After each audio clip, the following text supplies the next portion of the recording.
सच बताना, तुमने कभी सोचा है नेचर ने हमें दो कान क्यों दिए? एक से भी तो काम चल सकता था, फिर दो की जरूरत क्या थी? रुको, यहाँ चीज सिंपल नहीं है। मान लो कोई तुम्हारे पीछे से आवाज लगाए, तुम बिना देखे ही मुड़ जाते हो सीधे उसी दिशा में। ये कैसे होता है? क्योंकि जब साउंड आता है वो दोनों कानों तक एक साथ नहीं पहुंचता। एक कान में थोड़ा पहले, दूसरे में थोड़ा बाद में। और सिर्फ टाइमिंग ही नहीं, इंटेंसिटी भी अलग होती है। तुम्हारा ब्रेन इन दोनों सिग्नल्स को कंपेयर करता है और इंस्टेंटली कैलकुलेट कर लेता है साउंड कहां से आया। मतलब तुम सिर्फ सुन नहीं रहे, तुम डायरेक्शन कैलकुलेट कर रहे हो। अब सोचो, अगर तुम्हारे पास सिर्फ एक कान होता तो क्या होता? तुम आवाज तो सुन लेते, लेकिन ये नहीं समझ पाते कि वो आई कहां से। दुनिया फ्लैट साउंड जैसी लगती, कोई डेप्थ नहीं, कोई डायरेक्शन नहीं।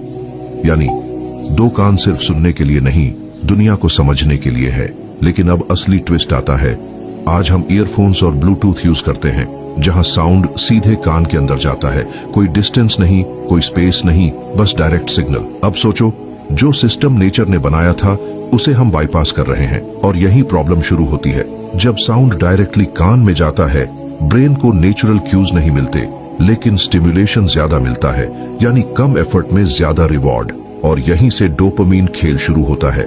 तुम्हें लगता है तुम बस गाना सुन रहे हो, लेकिन असल में तुम अपने ब्रेन को लगातार स्टिम्युलेट कर रहे हो। इसलिए ईयरफोन्स एडिक्टिव लगते हैं। अब एक और बात, अगर वॉल्यूम ज्यादा हो या बहुत देर तक सुनो तो कान के अंदर जो टाइनी हेयर सेल्स होते हैं वो डैमेज होने लगते हैं और ये वापस ठीक नहीं होते। धीरे धीरे हीरिंग वीक होने लगती है, या टिनिटस यानी बिना वजह आवाज बजना शुरू हो जाता है। तो क्या ईयरफोन्स गलत हैं? नहीं, लेकिन ये एक शॉर्टकट है जो पावरफुल है, लेकिन लिमिट के साथ। अब फाइनल बात सुनो, दो कान तुम्हें दुनिया फील करने के लिए मिले हैं, स्पेस समझने के लिए, डायरेक्शन पकड़ने के लिए, लेकिन ईयरफोन्स उसी सिस्टम को हैक कर देते हैं। तो अगली बार जब तुम गाना सुनो तो बस ये याद रखना, तुम सिर्फ म्यूजिक नहीं सुन रहे, तुम अपने ब्रेन को डायरेक्टली कंट्रोल कर रहे हो। और शायद तुम जितना सोचते हो उससे ज्यादा ये तुम्हें कंट्रोल कर रहा है।